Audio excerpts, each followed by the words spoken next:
Hi guys, good evening and welcome back once again to the EdWord. I'm your host Eddie, and in today's video I will be discussing what I thought of the latest and greatest episode of Monarch, Legacy of Monsters. I am now fully caught up with reviewing yesterday's episode, which is the newest episode, and sadly the last one right before the big season finale we'll be getting next Friday.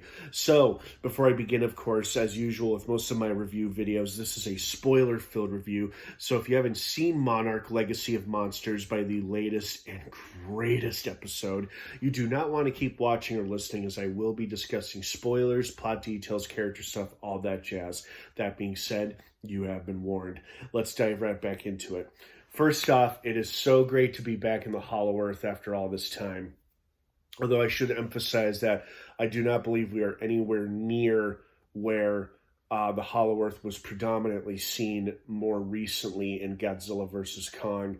You know, Hollow Earth is all over the planet, so they're just underneath Kazakhstan, where Godzilla vs. Kong was seen underneath Hong Kong. So very, very far away. So it's a totally different environment, which makes sense. And this episode was great. It had action. It had great character moments. You know, it had a lot of excitement. It had some heartfelt, tender moments between Lee and Bill and little Hiroshi. You know, them trying to promise him that they would come back even though they do dangerous stuff. You know, and it's obviously been a couple years since they lost Keiko. And now they seem to try to venture into Hollow Earth, which ended in disaster. And then, of course, the huge reveals that we got in this episode.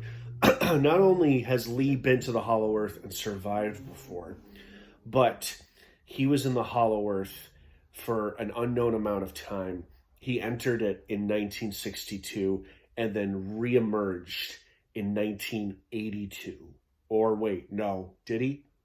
Basically, when he reemerged, it was 20 years later, and he woke up in some hospital in Tokyo, where, of course, a fully grown Hiroshi was there to greet him, still calling him Uncle Lee, told him Bill Randa was dead, and it's been 20 years since he went into the Hollow Earth. So that was mind-blowing. So apparently, Hollow Earth can do something to people, to humans, where it prolongs aging.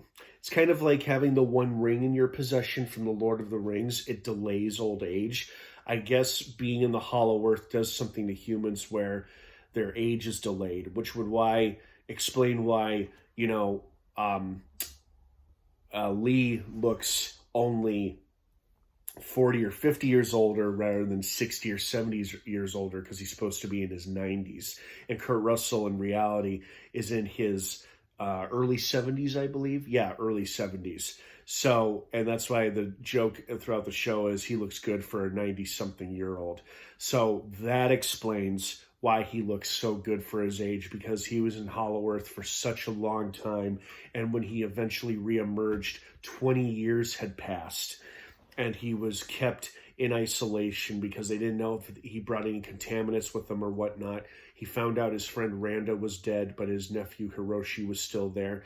And we got a cute scene in which Hiroshi met his Japanese wife, who was apparently a nurse tending to the injured Lee. And of course, she would go on to become the mother of Hiroshi's son, who, of course, had some very emotional moments throughout this whole episode, you know, talking to his mom, confronting his father finally, blaming him for everything that's happened since he believed Kate is dead. But, of course, we, the audience, know better because we actually see what's happening when these characters don't. Kate, Shaw, and May are all alive and well, or at least alive in Hollow Earth, which looks gorgeous. And, of course, this episode ended with the biggest surprise of all. Not only did somebody save Kate's life from that awesome-looking wild boar flora fauna thing, whatever the hell it is, but that person turned out to be Keiko, who's been alive this whole time in the Hollow Earth since the early 1950s when she first died. I was sincerely shocked and surprised. I could have sworn we had seen the last of her. In the first episode, back in the premiere episode, when she fell into that horde of bugs and was surrounded by all those giant bug things, I could have sworn she was devoured and good as dead. I thought that was the end of it. But apparently, she just saved her granddaughter's life. And of course, she doesn't know this is her granddaughter because she probably doesn't even know how much time has passed since she's been down there. So that was truly mind-blowing. I was like, holy shit, Keiko is alive? Awesome. And sporting a badass looking bow and arrow? Even better. So that was great. Oh man, what an episode. Like I said, it had emotion, between Hiroshi and his son, and his son blaming him for everything that's happened, blaming him for Kate's supposed death, Hiroshi breaking down, realizing he may have indirectly caused the death of his only daughter. And now he has forever ruined or strained the relationship with his only remaining child, his son. And then, of course, Lee waking up, finding out Randa is gone, being reunited with Hiroshi, very emotional, very surprising. And then, of course, Hiroshi saying goodbye to Lee and to Randa right before they attempted that botched mission to enter Hollow Earth in Kansas. Just an overall fantastic episode.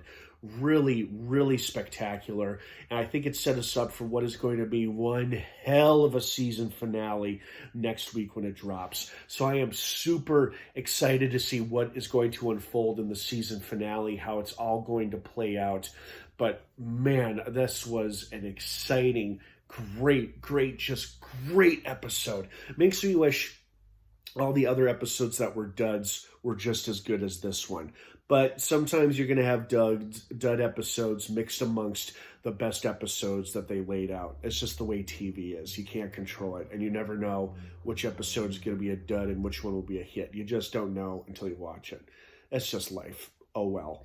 But this episode, wow, I thoroughly enjoyed this episode. I may have to go back and rewatch this episode. I liked it so much because it was so mind-blowing with the surprises, with Lee's delayed age, finding out what happened to him, Monarch dumping him in basically a retirement home, spending the rest of his life there until the kids came along and he busted out with them, and then Keiko being alive after all this time in the Hollow Earth.